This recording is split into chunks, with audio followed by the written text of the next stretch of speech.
Leviticus 5.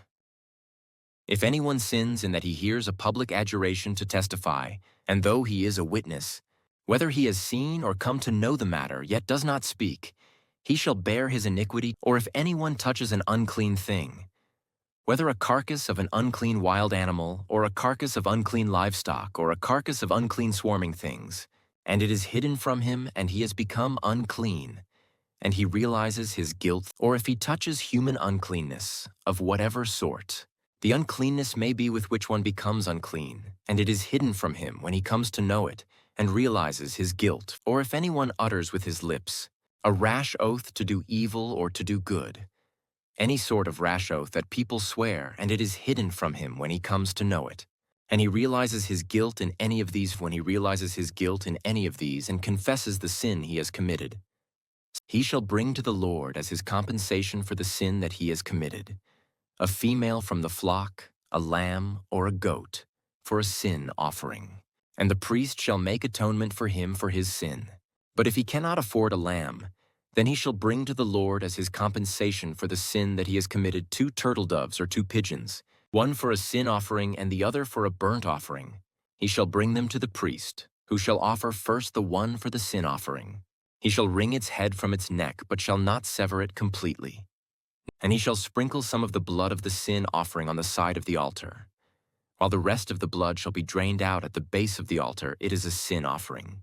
Then he shall offer the second for a burnt offering according to the rule. And the priest shall make atonement for him for the sin that he has committed, and he shall be forgiven.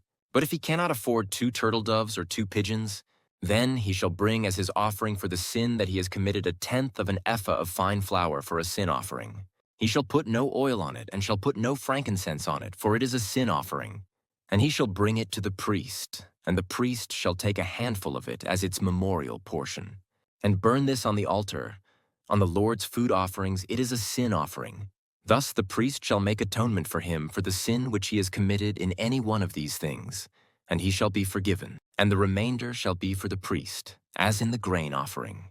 The Lord spoke to Moses, saying, If anyone commits a breach of faith and sins unintentionally in any of the holy things of the Lord, he shall bring to the Lord as his compensation a ram without blemish out of the flock, valued in silver shekels according to the shekel of the sanctuary, for a guilt offering. He shall also make restitution for what he has done amiss in the holy thing, and shall add 1/5 to it and give it to the priest. And the priest shall make atonement for him with the ram of the guilt offering, and he shall be forgiven. If anyone sins, doing any of the things that by the Lord's commandments ought not to be done, though he did not know it, then realizes his guilt, he shall bear his iniquity. He shall bring to the priest a ram without blemish out of the flock, or its equivalent, for a guilt offering. And the priest shall make atonement for him for the mistake that he made unintentionally, and he shall be forgiven. It is a guilt offering. He has indeed incurred guilt before the Lord. Leviticus 6.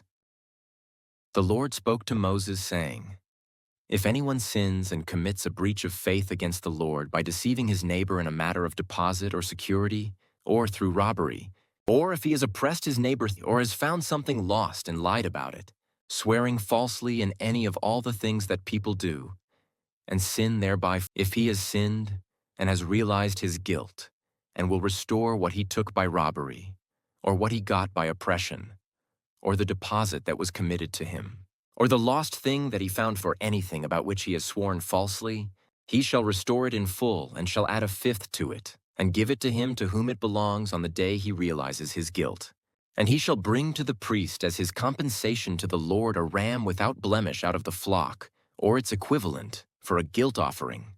And the priest shall make atonement for him before the Lord, and he shall be forgiven for any of the things that one may do and thereby become guilty. The Lord spoke to Moses, saying, Command Aaron and his sons, saying, This is the law of the burnt offering. The burnt offering shall be on the hearth on the altar all night until the morning, and the fire of the altar shall be kept burning on it.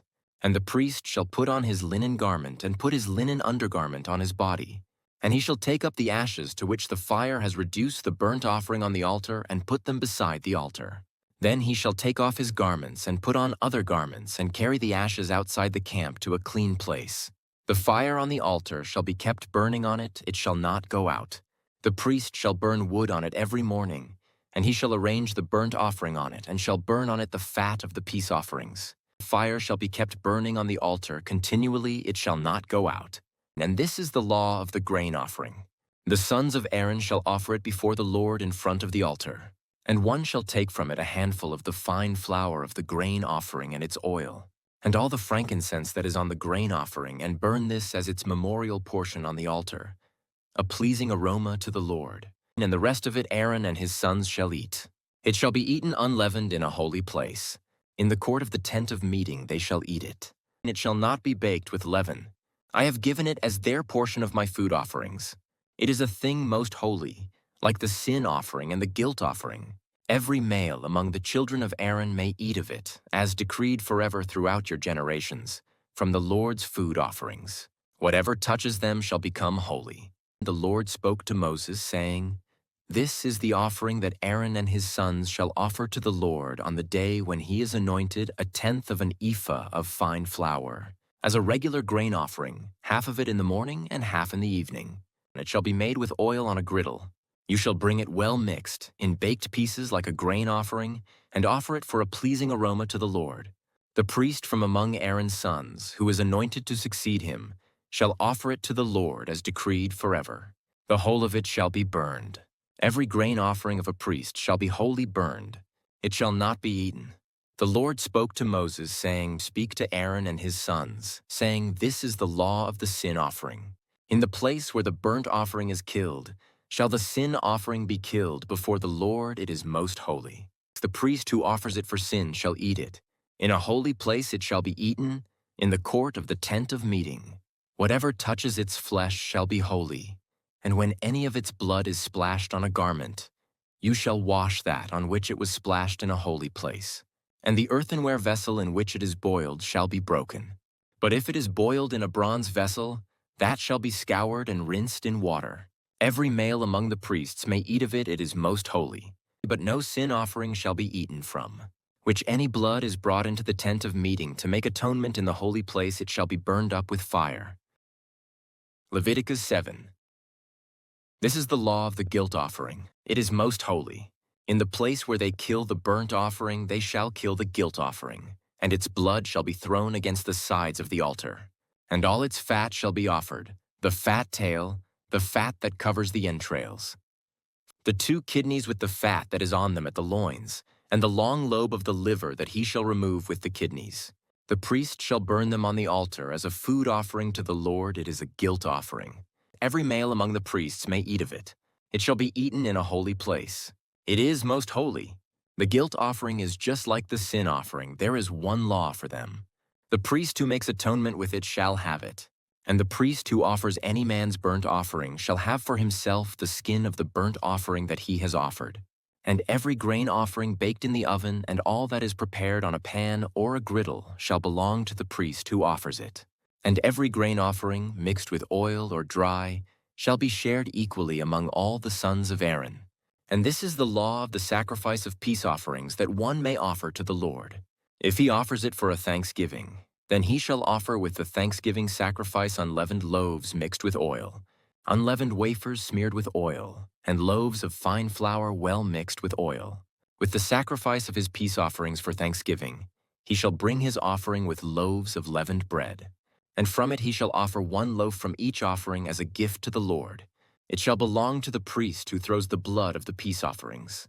And the flesh of the sacrifice of his peace offerings for thanksgiving shall be eaten on the day of his offering. He shall not leave any of it until the morning. But if the sacrifice of his offering is a vow offering or a free will offering, it shall be eaten on the day that he offers his sacrifice, and on the next day what remains of it shall be eaten. But what remains of the flesh of the sacrifice on the 3rd day shall be burned up with fire. If any of the flesh of the sacrifice of his peace offering is eaten on the 3rd day, he who offers it shall not be accepted, neither shall it be credited to him. It is tainted, and he who eats of it shall bear his iniquity. Flesh that touches any unclean thing shall not be eaten. It shall be burned up with fire.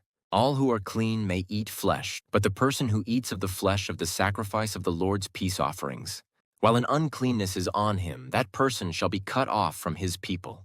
And if anyone touches an unclean thing, whether human uncleanness or an unclean beast or any unclean detestable creature, and then eats some flesh from the sacrifice of the Lord's peace offerings, that person shall be cut off from his people. The Lord spoke to Moses, saying, Speak to the people of Israel, saying, You shall eat no fat of ox or sheep or goat. The fat of an animal that dies of itself and the fat of one that is torn by beasts may be put to any other use, but on no account shall you eat it. For every person who eats of the fat of an animal of which a food offering may be made to the Lord shall be cut off from his people. Moreover, you shall eat no blood whatever, whether of fowl or of animal, in any of your dwelling places. Whoever eats any blood, that person shall be cut off from his people. The Lord spoke to Moses, saying, Speak to the people of Israel, saying, Whoever offers the sacrifice of his peace offerings to the Lord shall bring his offering to the Lord from the sacrifice of his peace offerings. His own hands shall bring the Lord's food offerings.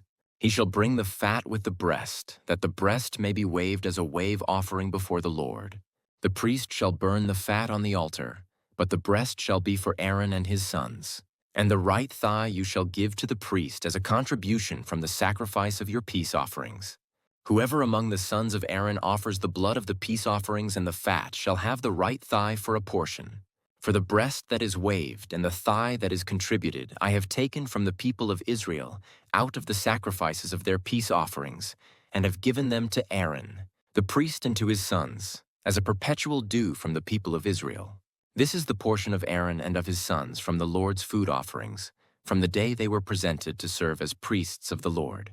The Lord commanded this to be given them by the people of Israel from the day that he anointed them. It is a perpetual due throughout their generations. This is the law of the burnt offering, of the grain offering, of the sin offering, of the guilt offering, of the ordination offering, and of the peace offering, which the Lord commanded Moses on Mount Sinai, on the day that he commanded the people of Israel to bring their offerings to the Lord in the wilderness of Sinai.